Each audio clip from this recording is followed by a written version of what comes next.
আসসালামু আলাইকুম ওরহমতুল্লাহি ওয়াবারাকাতুহ। তান্ত্রিক এইচডি টিভিতে স্বাগতম জানাচ্ছি আমি আল মামুন। প্রিয় ভিউয়ার্স, আজকে যেই নকশাটি নিয়ে আপনাদের মাঝে উপস্থিত হয়েছি, এই নকশাটি হচ্ছে ৩ দিনের মধ্যে যেকোনো ব্যক্তিকে আপনার কাছে আনা। যেকোনো ব্যক্তিকে আপনি আপনার কাছে নিমেষের মধ্যেই আনতে পারবেন, সেটা নারী হোক বা পুরুষ হোক। যেকোনো ব্যক্তিকে আপনি আপনার কাছে আনতে পারবেন।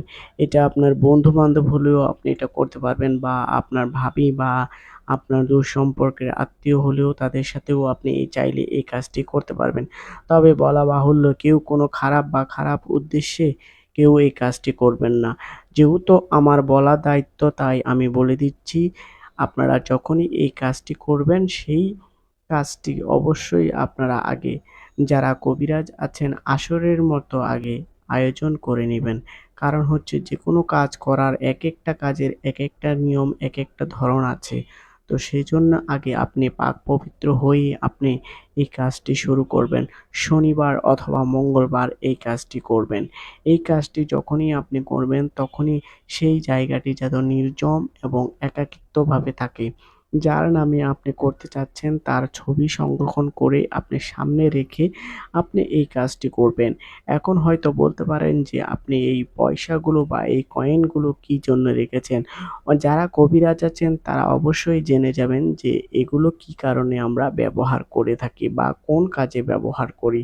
তো সেজন্য বলছি যে, আপনারা এটিকে কিভাবে ব্যবহার করবেন? প্রথমত আপনারা ৩ টি পুতুল, মাটির পুতুল তৈরি করবেন। ৩ টি মাটির পুতুল তৈরি করে এই নকশাটি ৩ টি নকশা অঙ্কন করবেন। ৩ টি নকশা অঙ্কন করিয়া, বলা বাহুল্য, যেখানে ফুলান বিনতে ফুলান লেখা আছে সেখানে অবশ্যই নাম লিখতে হবে। নাম না লিখলে কিন্তু কাজ হবে না। আসলে কথা হচ্ছে যে, আমি আপনাদেরকে শর্টকাটেই বোঝানোর চেষ্টা করছি।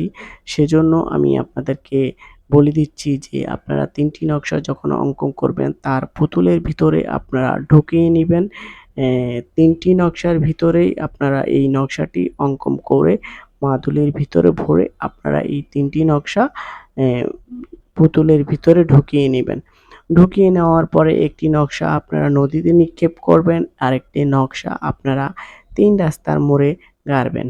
৩ রাস্তার মোড়ে যখন গাড়বেন, তবে বলা বাহুল্য, যখনই এই কাজগুলো করবেন, যখনই আপনি নদীতে নিক্ষেপ করবেন, পিছনে ফিরে তাকাবেন না। যখনই আপনি ৩ রাস্তার মোড়ে গাড়বেন, তখনই আপনি পিছনে ফিরে তাকাবেন না। আর যেই একটি নকশা থাকবে, সেই একটি নকশা আপনারা চুলার নিচে গাড়বেন, অর্থাৎ আগুনের নিচে বা তাপের মধ্যে রাখতে হবে। যদি আপনি তাপের মধ্যে রাখেন